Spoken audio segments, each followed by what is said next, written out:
Welcome to निशान zone. मेरे channel में आपका बहुत बहुत स्वागत है। गाइस, आज मैं किसी चीज़ की डीआईवाई या फिर किसी होम रेमेडी को लेकर नहीं आई हूँ, बल्कि लेडीज़ में और जेंट्स में होने वाली जो एक कॉमन प्रॉब्लम है जिसको हम पिगमेंटेशन कहते हैं और मेलास्मा के नाम से भी हम उसको बहुत अच्छे से जानते हैं। उसके रीजंस क्या होते हैं और वो क्यों होते हैं, उनके कारण क्या होते हैं, वो आपको बताने के लिए आई हूँ। क्योंकि पता है हम लोग अच्छी तरीके से जानते हैं, अगर हमें किसी चीज़ का ट्रीटमेंट चाहिए होता है तो उनके कारणों को जानना भी बहुत ज़रूरी होता है। अगर हम किसी डॉक्टर के पास जाते हैं तो डॉक्टर से जब तक हम अपनी बीमारी डॉक्टर हमेशा सिम्टम्स पूछता है कि एक्चुअली आपको हुआ क्या, कैसे हुआ, कैसे नहीं हुआ। तो उसे जब वो उसे सिम्टम्स पता चल जाते हैं, उसे कॉजेज़ पता चल जाते हैं, कारण पता चल जाते हैं, तो उसके बाद उनको डॉक्टर्स को पूरा पता होता है कि ये कॉजेज़ थे, इसकी वजह से उनको ये मेडिकेशन करना चाहिए और फिर वो उसी के अकॉर्डिंग हमको मेडिसिन प्रोवाइड करते हैं और हमारी जो भी बीमारी होती है, जो भी तकलीफ होती है, वो हमारी छूमंतर होना स्टार्ट हो जाती है। तो फिर हम लोगों को अब जैसे हमारे लेडीज़ के चेहरे पर जो पिगमेंटेशन और मेलास्मा की प्रॉब्लम हो जाती है, मैं समझ सकती हूँ। उससे इंसान का मतलब चेहरा ही जो होता है वही एक अट्रैक्शन का कारण होता है, मतलब उसी से इंसान अट्रैक्ट करता है अपने आप, मतलब किसी दूसरे को।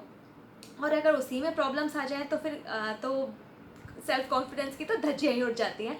तो आज मैं आपको बस यही बताना चाहती हूँ कि लेडीज़ चाहे कितना भी मेकअप कर कर, चाहे कितने भी ब्यूटी प्रोडक्ट्स यूज़ कर कर अपने जो पिगमेंटेशन है और जो क्या कहते हैं मेलास्मा होता है उसको कितना भी छुपाने की कोशिश करें, लेकिन फिर भी वो वाली बात नहीं आ पाती जो हमारे नेचुरल चीज़ों में होती है। जो नेचुरल फेस होता है, जो नेचुरल स्किन होती है, उसमें जो बात होती है वो कितना भी मेकअप कर लीजिए उसमें वो बात नहीं आ पाती। तो गाइस, बिना टाइम को वेस्ट किए हुए हम लोग जानते हैं कि आखिर पिगमेंटेशन और मेलास्मा के कारण होते क्या क्या हैं, ये होता क्यों है। तो सबसे फर्स्ट रीज़न है हमारे पास में प्रेगनेंसी। जब कोई भी लेडी प्रेग्नेंट होती है तो उसमें कुछ मतलब प्रेगनेंसी का मतलब होता है एक नए बच्चे को जन्म देना, एक नई जान को जन्म देना। तो उसमें काफ़ी सारे हमारी बॉडी में इंटरनल चेंजेस आते हैं। उन इंटरनल चेंजेस की वजह से मेलास्मा और पिगमेंटेशन हमारे फेस पर आ जाता है। लेकिन उस मेलास्मा और पिगमेंटेशन से घबराने की बिल्कुल भी ज़रूरत नहीं होती। उसका रीज़न होता है कि वो समय रहते बच्चे की बर्थ के बाद में वो धीरे धीरे करके अपने आप ही चला जाता है। तो उसके लिए किसी मेडिकेशन की ज़रूरत नहीं होती। सेकेंड नंबर पे होता है हार्मोनल डिस्टर्बेंस। जब हमारे जो लेडीज़ होती हैं, लेडीज़ के शरीर में जो हार्मोन्स होते हैं उनका जब वो डिसबैलेंस हो जाते हैं, उनमें कोई ना कोई गड़बड़ी हो जाती है, तो उसकी वजह से भी ये पिगमेंटेशन और मेलास्मा की प्रॉब्लम हो जाती है। तो जब हम किसी भी डॉक्टर से जाकर मिलते हैं, उनको बताते हैं कि ये इस वजह से हो रहा है, तो वो हमको हार्मोन्स को बैलेंस करने के लिए मेडिसिन देते हैं। उसी के साथ साथ हमारी ये प्रॉब्लम जो है वो पूरी तरीके से सॉर्ट आउट हो जाती है। थर्ड नंबर पे हमारा आता है सन का एक्सपोजर। सन रेज जो होती हैं उनकी वजह से भी मेलास्मा और पिगमेंटेशन बहुत हो जाता है। तो जो सन के कांटेक्ट में बहुत ज़्यादा आते हैं, जैसे जिनका काम दिन में बहुत होता है, धूप में बहुत होता है, तो उसकी सन एक्सपोजर की वजह से भी हमारे फेस पर, लेडीज़ के फेस पर, जेंट्स के फेस पर मेलास्मा एंड पिगमेंटेशन की प्रॉब्लम हो जाती है।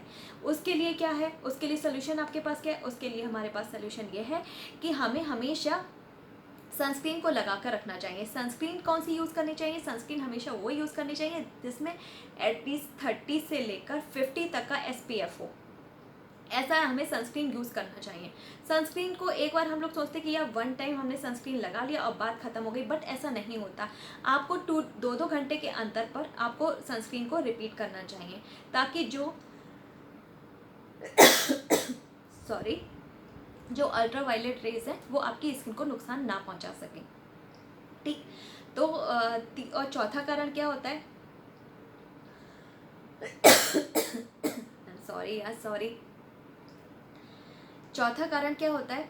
हमारा जो खान पान सबसे इम्पॉर्टेंट, ये सबसे ज़्यादा होता है कि अगर हमारी डाइट अच्छी नहीं है, हम अगर अच्छे से डाइट नहीं ले रहे हैं, हमारा ब्रेकफास्ट अच्छा नहीं है, हमारा लंच अच्छा नहीं है, या हमारा डिनर नहीं है, हम फास्ट फूड बहुत ज़्यादा खाते हैं, या हमारा ब्रेकफास्ट का टाइम नहीं है, हमारा लंच का टाइम नहीं है, हमारे डिनर का टाइम नहीं है, अगर हम इस तरीके की चीज़ें करते हैं तो नेचुरल सी बात है तब भी हमारे मेलास्मा और पिगमेंटेशन को दावत देने के समान हो जाता है हम लोगों के लिए। तो हमें क्या करना चाहिए? हमें अपने ब्रेकफास्ट बिल्कुल टाइम से करना चाहिए, लंच बिल्कुल टाइम से लेना चाहिए और डिनर भी बिल्कुल टाइम से लेना चाहिए। टाइम से लेना ही इम्पॉर्टेंट नहीं है, इसके साथ साथ इम्पॉर्टेंट ये भी है कि हमें उसमें पौष्टिक आहार लेना चाहिए। ऐसी बैलेंस डाइट लेनी चाहिए जो हमारी बॉडी को न्यूट्रिशन प्रदान करें। सबसे मेन क्या होता है, ये जो ज़्यादातर स्किन डिजीजेज जो होती हैं वो सबसे ज़्यादा दो विटामिन जो है उनकी कमी के कारण होती है। Number 1 vitamin E and number 2 vitamin C. तो अगर जब हमारी बॉडी में विटामिन की डेफिशिएंसी होना स्टार्ट हो जाती है तो उसकी वजह से भी हमें ये प्रॉब्लम्स मिलाज्मा और पिगमेंटेशन की प्रॉब्लम्स हो जाती हैं। तो गाइज ये सारे कारण हैं मेलाज्मा और पिगमेंटेशन के होने के। अब अगर हम ये चाहते हैं कि हम अपने मेलाज्मा और पिगमेंटेशन को पूरी तरीके से क्योर करें तो होम रेमेडीज़ भी ट्राई कीजिए, और होम रेमेडीज़ के साथ साथ अपने खान पान पे भी ध्यान दीजिए, क्योंकि अगर एक्सटर्नली आप अपने आप को सही करते रहेंगे तो उससे कुछ नहीं होगा जब तक आप इंटरनली भी अपने आप को ठीक नहीं करेंगे। अंतर कब आएगा? जब एक्सटर्नली और इंटरनली दोनों तरीके से आप अपने आप को ठीक करेंगे तो ये पिगमेंटेशन को क्या, पिगमेंटेशन की तो बैंड बच जाएगी और उसको तो बिल्कुल ठीक हो ही जाना है, और आपकी स्किन को पहले जैसी नेचुरल और पहले जैसी ग्लोइंग हो जानी है।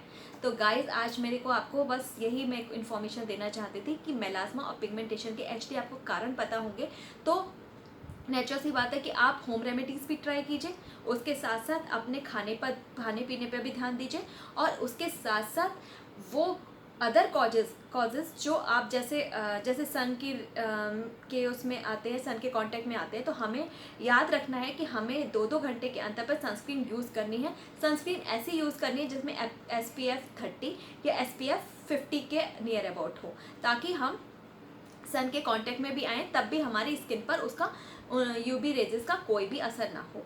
तो गाइज़ अगर मेरी जानकारी आपको अच्छी लगी हो और मेरी बताई हुई सारी रेमेडीज़ जो भी आपको होम रेमेडीज़ में बता रही हूँ और वो आपको अच्छी लग रही हो या आपको पसंद आ रही हो, आप उनको ट्राई कर रहे हो तो उनसे आपको फ़ायदा मिल रहा हो, तो प्लीज़ गाइज़ मेरे चैनल को सब्सक्राइब ज़रूर कीजिएगा और नोटिफिकेशन बेल को दबाना बिल्कुल मत भूलिएगा, क्योंकि अगर आप नोटिफिकेशन बेल को दबाते हैं तो मेरे आने वाली जितनी भी वीडियोज़ हैं वो आपको टाइम टू टाइम मिल जाएंगी और आप उनका बेनिफिट ले पाएंगे। तो ओके बाइज, बाय।